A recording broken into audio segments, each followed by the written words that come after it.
Good morning students. So today we will discuss about naad. ठीक है ना बेटा, हमारी पहली ही यूनिट का पहला टॉपिक है नाद। तो आज हम नाद के बारे में डिस्कस करेंगे। बेटा, naad is a sound which we can hear and soothing to ears with fixed vibrations. ऐसी आवाज़ जो कानों को अच्छी लगे और जिसकी वाइब्रेशंस फिक्स्ड हों, ना तो बहुत ज़्यादा हो ना ही बहुत कम हो।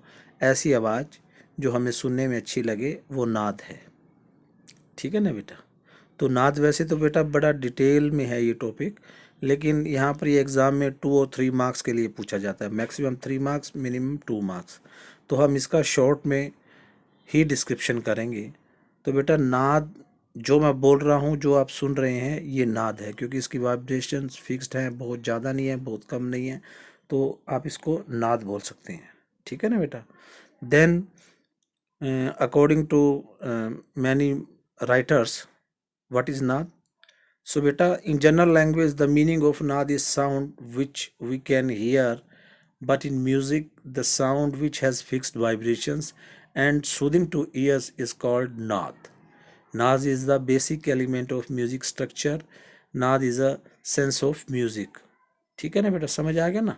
तो इसका एक डेफिनेशंस कर लेते हैं हम। According to Pandit Sharangdev, naad is a sound on which the whole world is based. और उन्होंने इसको किस तरह से बताया है। Naad makes the letters of the alphabet, the letter of alphabet from words and words create sentence which is the basic of communication, और you can say sound बेटा। And sound controls human behaviour. ठीक है ना बेटा। अगर आवाज़ बहुत ज़्यादा होगी तो जो है आपके नेचर में, आपके बिहेवियर में चेंज आएगा। ठीक है ना बेटा। तो पंडित शारंगदेव ने यही कहा है कि जो पूरी सृष्टि है वो नाद पर बेस्ड है। ठीक है ना बेटा। नाद जो साउंड, जो आवाज़ है, उसके बिना सभी चीज़ें जो है अधूरी सी लगती हैं। तो naad is a sound on which the whole world is based. ठीक है ना। सो बेटा, नाद शॉर्टली आप समझ गए। नाद को आप किस तरह से डिफाइन करेंगे। Naad is a sound which we can hear, but in music the sound which has fixed vibrations and soothing to ears is called naad. ठीक है ना बेटा। मतलब ऐसी आवाज़ जिसकी फिक्स्ड वाइब्रेशंस हों और जो सुनने में कानों को अच्छा लगे, वो सभी आवाज़, वो सभी साउंड्स, वो ध्वनियाँ नाद हैं।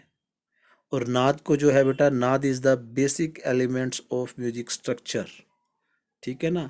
जो म्यूज़िक का जो बेसिक स्ट्रक्चर है, ठीक है ना, जो आधार, जो संगीत का आधार है, वो नाद को माना गया है।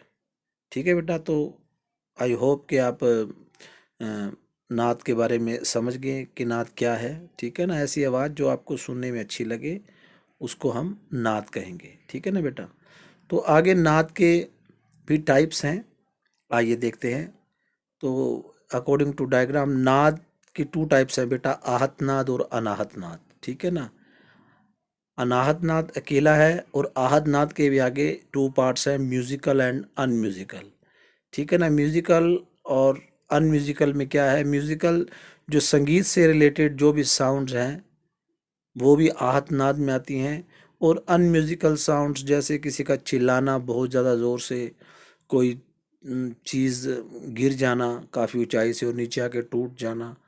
ठीक है ना। ऐसी वो आवाज़ें जो म्यूज़िक से रिलेटेड नहीं हैं, दैट इज़ कॉल्ड अनम्यूजिकल नाद। ठीक है ना बेटा। सो बेटा, नाद के 2 टाइप्स हैं, आहत नाद, अनाहत नाद। देन आहत नाद के भी आगे 2 टाइप्स हैं, म्यूजिकल एंड अनम्यूजिकल। तो यहाँ से कई बार MCQs पूछ ले जाते हैं कि हाउ मेनी टाइप्स ऑफ नाद। तो ऑप्शन में आपका जवाब रहेगा देयर आर 2 टाइप्स ऑफ नाद, है ना। तो and write the name, then you can write aahat naad and अनाहत नाद। ठीक है ना बेटा। नाद हो गया, नाद की डेफिनेशन आपको बताई। Then how many types of naad, there are 2 types of naad, aahat naad and अनाहत नाद। Then 2 more parts of aahat naad, one is musical and second is unmusical. ठीक है ना। म्यूजिकल मीन्स बेटा कोई गाना एक बैलेंस्ड आवाज़ में बजना, कोई इंस्ट्रूमेंट प्ले करना, गिटार प्ले करना, सितार प्ले करना, एंड जो भी इंस्ट्रूमेंट्स हैं जो कि बैलेंस साउंड में किए जाते हैं वो म्यूज़िकल, और जो अनबैलेंस्ड साउंड होती है और जो म्यूज़िक से रिलेट नहीं करती, चीखना, चिल्लाना, शोर मचाना, दैट इज़ अनम्यूजिकल। तो बेटा आगे अब जो ये टू टाइप्स है, आहत नाद और अनाहत नाद, इनकी हम डेफिनेशन करेंगे। Aahat naad, aahat is the word of Hindi language, this means struck. ठीक है ना बेटा। Aahat naad has originated from friction of two things. ठीक है ना बेटा। इसका एग्जाम्पल दिया गया है, if we are playing sitar we have to use mizrab. ठीक है ना। सितार की तारों को बजाने के लिए राइट हैंड की फर्स्ट फिंगर में एक मिजराव हम डालते हैं, जिसको मिजराव बोलते हैं, इंस्ट्रूमेंट होता है। And struck the strings then sound will come, that is aahat naad. ठीक है ना। ऐसी आवाज़ जो क्रिएट की जाए वो आहत नाद है। ठीक है। उसमें भी म्यूजिकल एंड अनम्यूजिकल दो तरह की होती है। That which are produced by a regular and fixed vibration is called musical naad, and which is produced by unfixed vibrations is called unmusical naad। ठीक है बेटा। आहत नाद जो क्रिएट की जाए स्ट्रोक से, कोई इंस्ट्रूमेंट बजा के या क्लैप करके, वो आहत नाद है। Second anahat naad, anahat word comes from Hindi language, anahat literally means unstruck. ठीक है ना बेटा।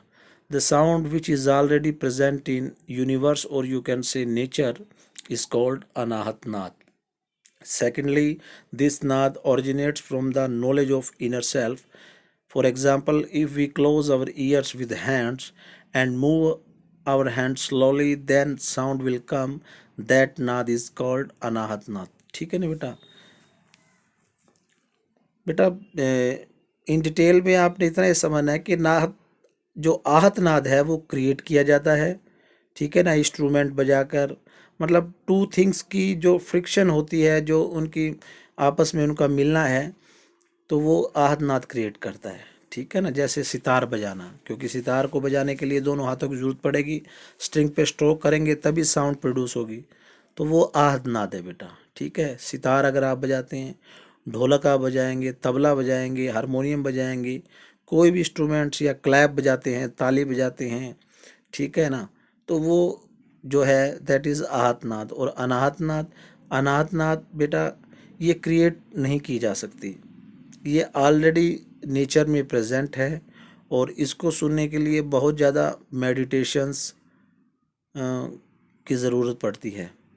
जो हमारे पुराने ऋषि मुनि थे, वो जो पहाड़ों में जाकर, जंगलों में जाकर तप किया करते थे, तो वो सब ये अनाहत नाद को सुनने के लिए। ठीक है ना बेटा। तो वो अनाहत नाद है जो कि ऑलरेडी नेचर में विद्यमान है, प्रेजेंट है। उसको सुनने के लिए अंतरात्मा से ध्यान लगाना पड़ता है। ठीक है ना। इसका छोटा सा एग्जाम्पल दिया हुआ है कि हम कानों को ज़ोर से, दोनों हाथों से दोनों कानों को बंद करके और धीरे से उन हाथों को हटाएंगे, तब एक हल्की सी साउंड सुनाई देती है, तो वो हम उसको अनाहत नाद कहते हैं। ठीक है ना बेटा। तो ये आहत स्ट्रोक से क्रिएट किया जाता है, anahat already present in nature. Main इसका कंक्लूजन इसका यही है बेटा। देन इसके बाद बेटा नाद के जो हम जो इसकी इम्पोर्टेंस है उसके बारे में बात करेंगे। Without a naad a song can not be composed, on swar can be originate, we can not get knowledge of worship and can not prosper in music. Second बेटा, naad helps us to discriminate between the sound of human, animals and instrument. समझ गए ना बेटा। मतलब नाद हमें help करता है आदमी की आवाज़, जानवरों की आवाज़ और इंस्ट्रूमेंट्स की आवाज़। वी कैन हियर नाद but it can not be scene. हम नाद को सुन सकते हैं, आवाज़ को सुन सकते हैं, लेकिन उसे देख नहीं सकते। तो ये भी एक नाद की बेटा इम्पोर्टेंस है। एंड लास्ट में, naad controls the volume of sound, higher और लोअर ऑक्टेव। ठीक है ना बेटा। नाद जो है साउंड का जो वॉल्यूम है उसे कंट्रोल करता है।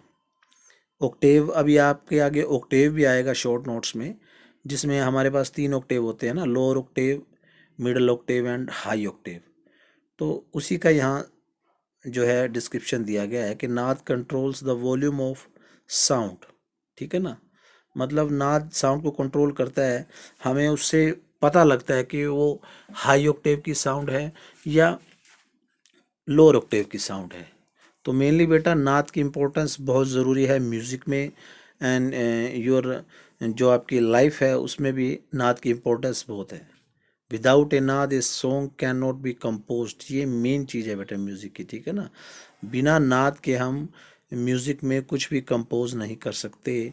No swar can be originated, we can not get knowledge of worship and can not prosper in music. तो बेटा नाद के बिना कुछ भी पॉसिबल नहीं है, ना ही तो कंपोजिशन पॉसिबल है, ठीक है ना, वर्शिपिंग कर सकते हैं। तो नाद का बेटा मेन रोल है, कंक्लूजन यही है। तो ठीक है ना, naad is the basic elements of music. So बेटा यही नाद की इम्पोर्टेंस है। तो ये कुछ कुछ पॉइंट्स है, आपको पता होना चाहिए। डिटेल में इसलिए कर रहे हैं कि आपको ये अच्छे से समझ आ जाए नाद, क्योंकि ये बेसिक है म्यूज़िक का, ठीक है ना। और सबसे बड़ी बात, वी कैन हियर नाद but it can not be scene, इसको देखा नहीं जा सकता बट इसे हम सुन सकते हैं। तो आइए कुछ अनाहत नाद का एक एग्जाम्पल वीडियो के माध्यम से देखिए भी अनाहत नाद कैसा होता है।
तो बेटा आपने सुना अनाहत नाद, ये ध्वनि ये साउंड जो अनाहत नाद की, आप इसको सुनकर मेडिटेशन भी कर सकते हैं, ठीक है ना। You can use for meditation. तो ये बेटा मैं नोट्स डाल रहा हूँ, ठीक है ना, इनको आपने नोट कर लेना है। अभी हमने डिस्कस किया था नाद, तो ये फिर से आप एक रिवाइज कर रहे हैं। In general language the meaning of naad is sound which we can hear, but in music the sound which has fixed vibrations and soothing to ears is called naad. Naad is the basic element of music structure. Naad is sense of music, ठीक है ना। पंडित शारंग देव ने तो इतना तक कह दिया है कि naad is a sound on which the whole world is based. देन बेटा इसके टाइप्स आ गए हैं, ये भी हमने डिस्कस कर लिए, आहत naad and Anahat naad. Aahat naad word of Hindi language, this mean struck, ठीक है ना बेटा। ये दो चीज़ों की फ्रिक्शन से जो साउंड क्रिएट होती है वो आहत नाद है। एग्जाम्पल के लिए, कोई भी अगर आप इंस्ट्रूमेंट बजाते हैं तो आपको दोनों हैंड्स का यूज़ करना पड़ेगा, देन जो साउंड क्रिएट होगी वो आहत नाद है। सेकंड बेटा अनाहत नाद भी मैंने आपको बता दिया, एग्जाम्पल भी अभी अनाहत नाद की ध्वनि आपको मैंने सुनाई। वो एक मतलब एक कंपोज्ड है, एक कल्पना है, ठीक है ना। तो उस तरह से ध्यान लगाकर हम अनाहत नाद को सुन सकते हैं, जो ऑलरेडी नेचर में प्रेजेंट है, जो प्रकृति में विद्यमान है। देन बेटा टाइप्स ऑफ नाद हमने डिस्कस किया कि दो, आहत नाद और अनाहत नाद। आहत के भी आगे दो पार्ट्स हैं, म्यूजिकल एंड अनम्यूजिकल। देन बेटा लास्ट में इसके इम्पोर्टेंस है, नाद की इम्पोर्टेंस भी हमने डिस्कस कर ली। वी कैन हियर नाद but it can not be seen. नाद controls the volume of sound, it can be higher और लोअर और मिडल ऑक्टेव, ठीक है ना बेटा। तो इस तरह से ये नोट्स मैंने लास्ट में डाल दिए हैं, इन्हें आप नोट कर लेना। इसी में से एमसीक्यूज़ और इसी में से क्वेश्चनिंग एग्ज़ाम में रहती है बेटा।